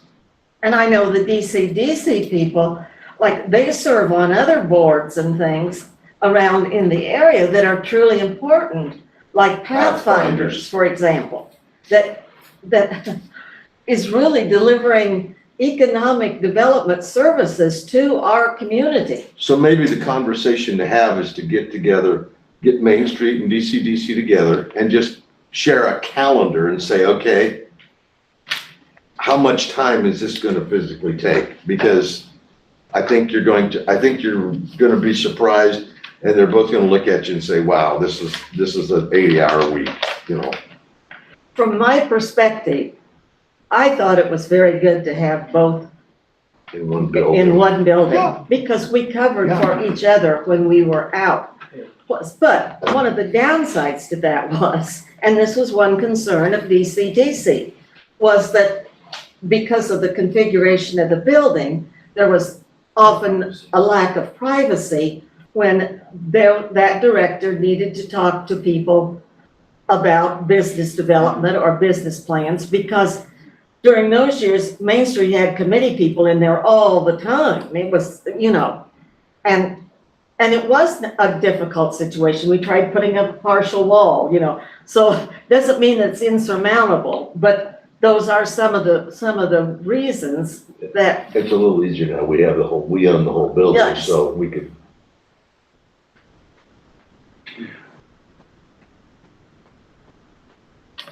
Is there a desire for the two boards or committees to come together and have discussion about it? I guess would be a question. What do you think?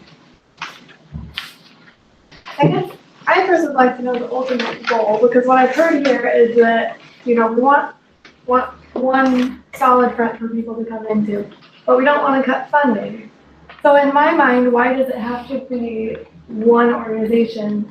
Why couldn't it just operate out of one building? You're accomplishing the goal of having that one door to walk through and getting the answers they need without all the headache of trying to bring two boards and cutting this and do we have enough time and that scenario. So I guess before I would want to see the boards meet. I I personally wanna am not know the suggesting goal. that. I'm suggesting that you still maintain your And we've identity. heard different things at our meetings, so I need to know what the goal is before I can move forward with the board. All I'm talking about is really sharing the staff, not the identities of the two entities. Unless you people feel.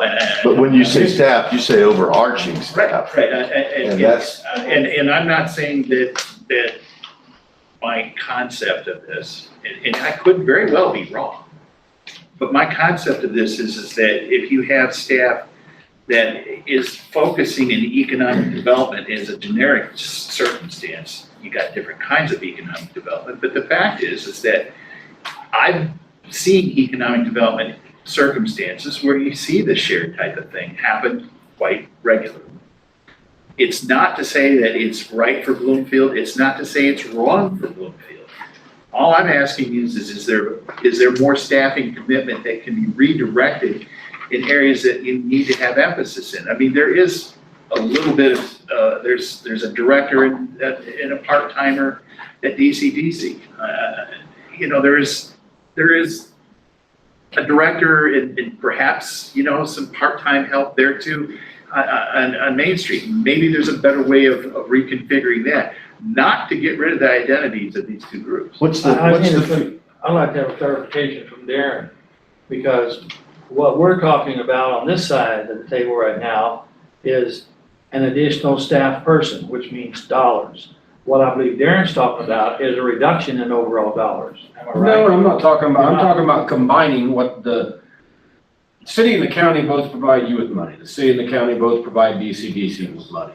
I'm talking about combining that money, getting one person as a director of both that is better equipped, better education, whatever you have, in financial development stuff, and then each having an assistant for each side. So when somebody comes in the door and says, my business needs help, he says, okay, I can help you on my Main Street side. I can help you on my DCDC side. Let's go this direction. Instead of somebody coming into Main Street and say, well, you're not the 9 blocks of the square, I can't help you. Or somebody coming in the DCDC, well, you're not in my realm, I can't help you. Personally, I don't see anything wrong with that. Doesn't the city and the county do that right now? Do what? Somebody walks into the city with a county problem, you don't try to deal with it, you send them to the courthouse. We have people walk into Main Street all the time and say, we want a building permit, or we want a sign permit. We don't have those Send them down to the You've city. had people walk into Main Street that they send them to DC, and DC send them back to Main Street, and pretty soon they That's- don't do anything because they don't know where to go. We're not trying to belittle either organization. We're Well, just no, trying- no. We're trying to give you a better I mean- asset. I mean, that's part of our function, is if we can't do it, we tell you how you can do it. But it'd be, you don't think it'd be. I mean, we get more efficient questions for every day, we one-stop have shop? people, what's the pool hours? I don't know, but we'll find out for you. Or we had Amish in. What was the Amish looking for? Oh, he was looking for a food permit. I said, that was an Amish guy. And so it's like, those are the types of things you deal with. Now, Well, putting we us, all deal with it. We all deal with it. right, and that's why I'm saying, that's just what we do, and I don't see how getting someone, you say more educated, more qualified, but they still don't have, that still doesn't give you the 80 hours that the person needs to do both jobs. That's the only problem I see there. I would agree with you. If you find someone that's much more qualified, much more educated, and that has already had 10 years of experience, that would be great, but I don't think they can handle both positions. Even if there was an assistant for each direction. Right now, you're dealing with one person, right? Yeah. DCDC's got one person and a part-timer. You know what, I've said over and over again, the best qualification I had for the job that helped me the most in it was not how much education I had. It was because I knew the people of this community, and I knew anybody that came through that door, if I couldn't answer a question, I knew somebody to refer to it, and I made sure they got there for help. And if you're in those positions, and if you want to make a positive impact on people, you need those strong people skills, and you need to be able to connect to the people they can help. Sometimes the amount of pay and the amount of education, and I'm overeducated sometimes, but that isn't the end all, believe me, and in that position. The desire to do the job is a lot of it. But that's hard to find. The desire to want to do it is worth a lot, and that's hard to find. Yeah, well, especially working for a nonprofit. I mean, that don't have anything, they're still getting paid, so it don't matter what the profit is of the organization. Well, no, but I mean, nonprofits don't have that much to spend, right? But we're not taking any money away from anybody. We're just trying to make it easier for everybody to utilize the money that we have to try to better what we have. We're not belittling or So downplaying what we need anything to we do- got, we're trying to make it better. What we need to do then is we need to sit down, because we have no idea, you guys have talked to DCDC, but we haven't talked to DCDC. I mean, I just had short conversations with John, but the boards need to get together, or at least the executive committees or It's something. part of the process. I've talked to you guys about it, I talked to them about it. So how does the rest of the council feel about this?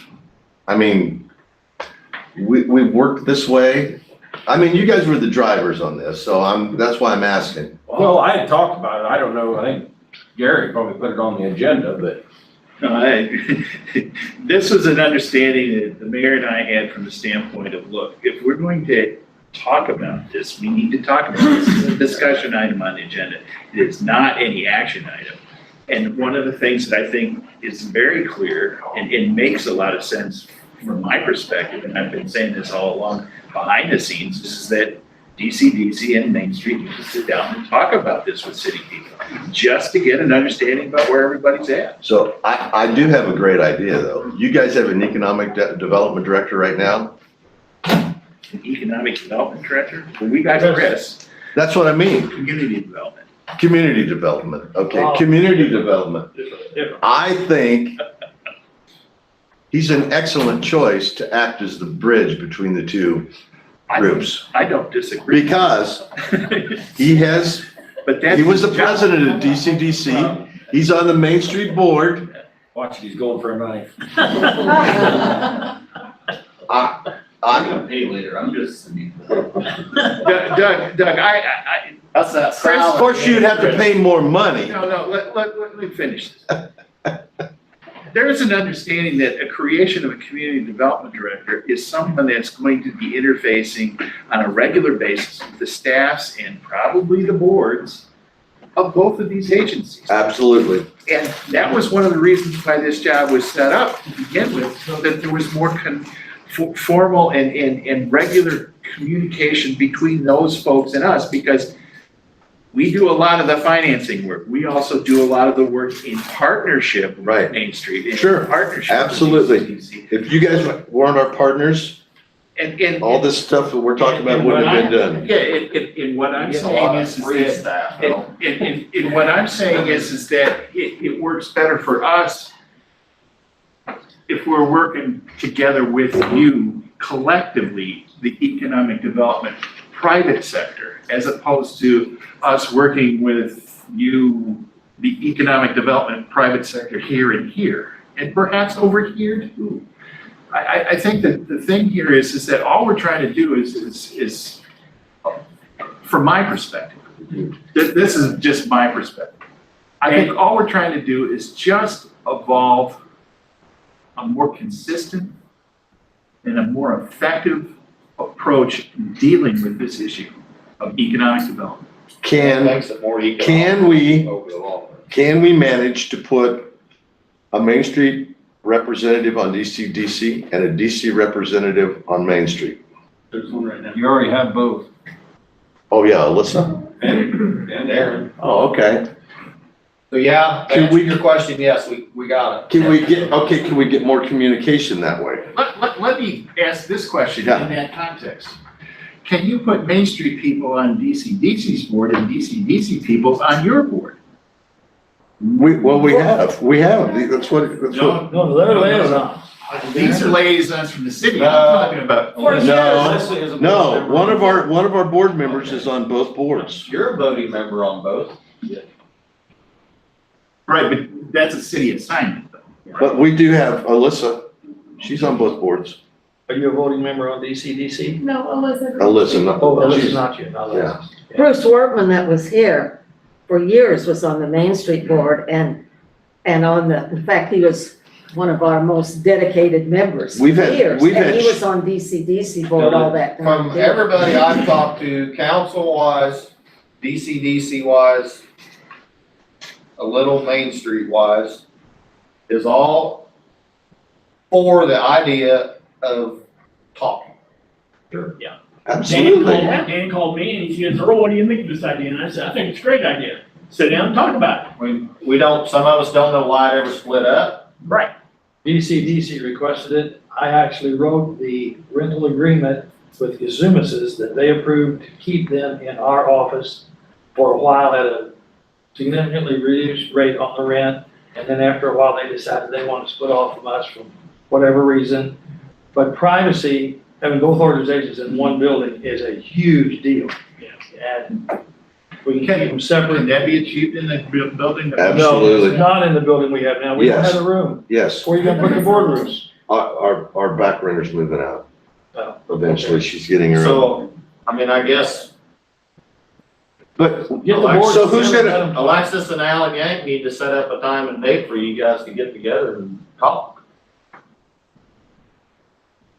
He's the president. I was gonna say, the city better be there. But I mean, you need, the two organizations need to set a time. Is he the and everybody- president of DCDC? He's president of Yeah. DCDC. This is a triangular circumstance here. And the supervisors will probably want to be there all.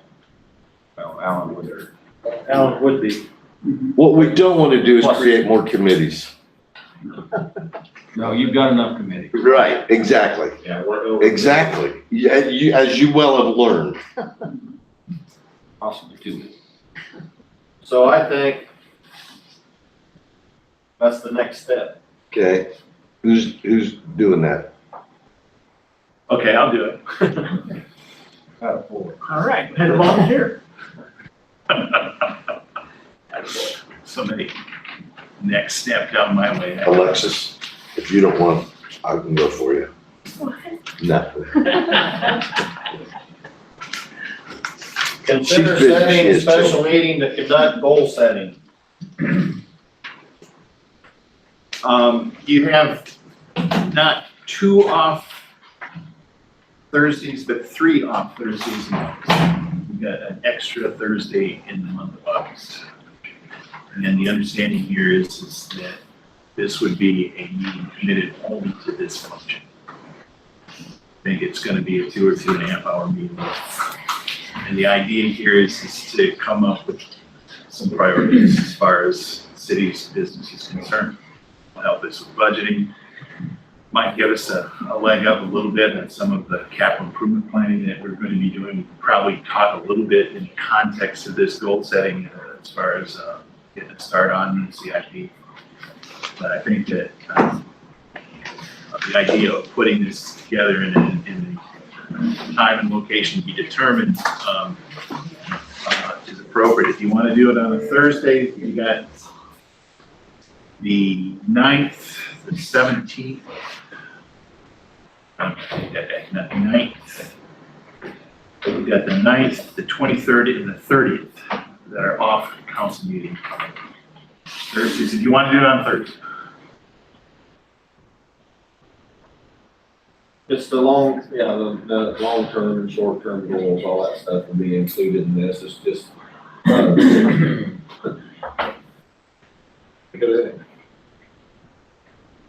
Do you want to do it on Thursday? Do you want to do it on a different day? Do you want to do it during the day? Do you want to do a retreat? I mean, I'm just throwing different things that have come up. So, I mean, do you want to try to do it just on a regular Thursday night? Do you want to do a? You want to start it at 6 and we have a little potluck or whatever? Have a little lunch or, I mean, we're going to turn into a food fight. Everybody like barbecue ribs? They'll like yours. They'll like mine, won't they? Amen. You pick the date. All right, we'll pick a time and date.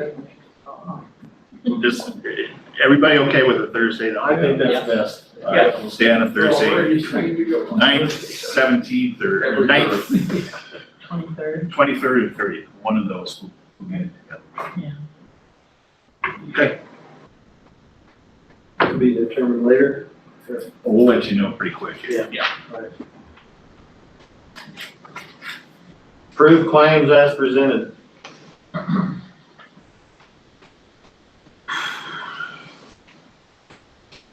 I have a question about the money for the cemetery for resetting the stones. Yeah. Is that an ongoing thing? What perpetual? We put $10,000 into that box about 2 years ago, Yeah. and he used some of it.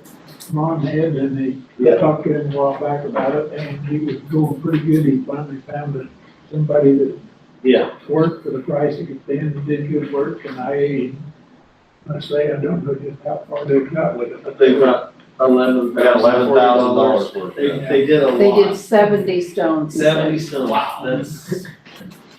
And he requested another 10,000 for next year. He tackled that, that's what job they've done. Next year, talking about calendar year 19 or fiscal year 20? Calendar year. All right, so we're gonna have to come up with some money if that's gonna be the case. We'll figure that out.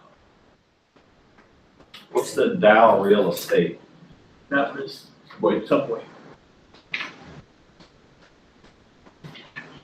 That was for the tips. Move to approve bills. Second. Are our paychecks on here this month? Be on next month. You're going against the ordinance.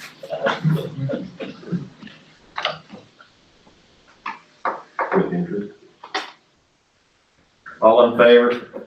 Aye. Aye. Is there any more public comments? I think we've had. More public. Oh, comments. Stand for what- Gary, you got anything else? Yeah, nah. I talked about that. We're good. Danny? Sure. East Street Water Main Project, about 90% done there, so, subject to the water test for in DNR. We should wrap that up next week. Just kind of wait and work with them, business down there, we're gonna have to shut the water off on this north side of the main to reconnect. So we're gonna work with that based off the fair because of the butchering and all that stuff. So we'll work that out and come up with a good date for next week. Hopefully pending again the water test. Completed phase 1 of the pole replacement program. All the trees trimming done for the primaries are done. Patched 3 holes on Railroad and Locust Street since the last meeting. And then we're working on locates, starting locates now. There's a lot of French Renters gonna be in the area, and we're gonna do a lot of locates to about a mile pipe for that community development block grant, scrap work. So we gotta do a lot of locates to see which side of the street the water main's gonna go on and that stuff. So, and we've also started our meter inventory, getting ready for the automated meter reading. So. On the tree trimming, Sure. I've been Ray Cook where he lives. So there's a tree in between the sidewalk, it's dead, and the road that's hanging over 2 or 3 people's power lines. I didn't know if that was one of the trees that was on your list of trees that got trimmed, or might need to look at. He lives North. Don't he live on north? Is it north? No, I think he lives on Locust. They do, at the T of Bloomfield Street. Right. I'll look at it. Chris? Yeah, there have been some questions about production of the solar array. You know, I've said about 10%. So here's some specific numbers. Since it started in January, it's actually been about, not about, 7.9%. During that time, there's been approximately a month of it not being in operation because they've been testing and tweaking. And as you know, the PPA agreement, a contract, is in process of changing ownership, and so there hasn't been an incentive to get that, all those tweaks complete, right? And also during that time, we didn't have the tracking wasn't working all the time. But again, that array is owned by Iowa Solar, now Simple Ray, so it's their responsibility to keep it tracking and running and all that, and they're getting close to having that incentive in place. If you look at May, that's a pretty good example. That month it was a full-time operation and tracking was working most of the time, and it was 13.8% of the energy for the city at that time. Of course, in May, that's one of those months where the sun's starting to last longer, but typically you don't have the air conditioning running as much, so you would expect a high percentage in that month. And you're gonna see that variation throughout the year. Some months it's gonna provide a significant amount of the energy, and some months it's gonna be less, but that's why we say overall about 10%. Is what we expect. Speaking of the solar array, I just received word a couple days ago that the governor, lieutenant governor, and the director of the Iowa Economic Development Authority will be here August 1st for ribbon cutting at 10 a.m. and we definitely would like to have all of you there. What did I just say? Yeah, August. Okay. August 1st, Wednesday. So less than 2 weeks away. Danny mentioned that we're doing meter inventory. That's all GIS. So we've got locations for every meter. I think last I checked, we were about 60% done. So Lisa is doing all of that. And she adapted very quickly to taking the iPad out and getting that done. And it's the same program that we used for the pole inventory, and we're going to begin to implement that when we're doing sewer camera work and looking at valve locations and those kind of stuff. We're getting modern here slowly. Is there any reason we're not getting power right now from the solar array? We are right now. Well, not right now, sun's down. Well, today we are. Yeah, it was off for about 2.5 weeks while they were trying to figure some things out. But it's back up and running, and I don't anticipate it being shut down other than, for an hour here or there if they have to come in and work on a particular issue. There was some time today that it went flat so that we could do some mowing underneath, but. I had several people at the fairground asking why it wasn't working today, and then a couple of weeks ago, I had a person show me a picture with all the switches open. Right, so that's right. A couple of weeks ago, they were open. Like I said, it was about 2.5 weeks that it wasn't, as they were making those tweaks. And as I've said, with the transfer the ownership of that PPA, to be blunt, we haven't been paying for the power, so there hasn't been a strong incentive for them to keep it running all the time, so. I.e., we're getting it for nothing. Right. Good. Oh, the AmeriCorps members have a tent out at the fairgrounds, and it's people from the school, from the library, from our group. I'm sure they would sure appreciate it if you stopped in and said hello during it and just took it. And do you have hours yet? When I'm are you in gonna be? at 2 o'clock on Saturday. Okay, 2 o'clock on Saturday, the mayor will be in the dunking booth, so on 2. Bring a shotgun you can't throw. That's all I have, thanks. Don't think I can't rush it. One of them beanbag guns. See, police chief's not here, fire chief's not here. Council updates. Oh, I said I'd bring this. It was the DCDC's director's report, and I forgot to bring last time. We have this product that's being stored and sold from here from CSTM America. It's a Finzi laundry soap in a sheet. Being sold on Amazon, and they're getting some other outlets. The fiberglass factory's up and running with Ron Simmons and his sons, making like mostly pitching mounds right now. They had tour in, it's called Educators in the Workplace, 35 public school teachers, administrators, and Indian Hill staff went to performance pipe. They had a real good turnout there, we were really pleased. That's about it. Industrial park, we were listing some other stuff, Pathfinders. They're inactive. Anybody else have any other? I gotta thank you for your support of our July 4th celebration, for clearing the streets, for our parade, for the fresh water hookup, and for cleaning up afterwards. We are grateful. This year's breakfast and parade was some of the best attended ever, and we are thankful for your help, the Rotary Club of Bloomfield. And I apologize, I don't know I can't redo something. I couldn't make it out either. The only other comment I would like to make is I would like us to not have a council meeting on Fair Week. Yeah. Because I missed 2 events that I wanted me to do out there. And it's just, I think we should spend our time at the fair the week that it is on this important. So that's my only other. Are people telling me that fair went later this year? The fair's a week later than normal. I want to thank the electric department for working from 8 to 11 last night. We had a couple fuses blow. Yeah, I was told it had to do with the carnival. No, it wasn't. The carnival was the track lights. No. I mean, the reason the fair was a week later this year. The carnival used to have this week off. So, but they picked up a show between where they was at and coming here, so our fair backed up a week to take that free week, or the week they didn't have anything to allow them to play another show. It's usually the biggest force. It gives them a little more time between the rodeo, but it cramps some other events in the community. Do we know when the next year's fair is?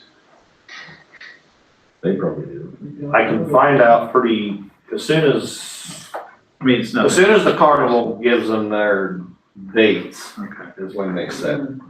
They'll have it set by the end of the week, or close.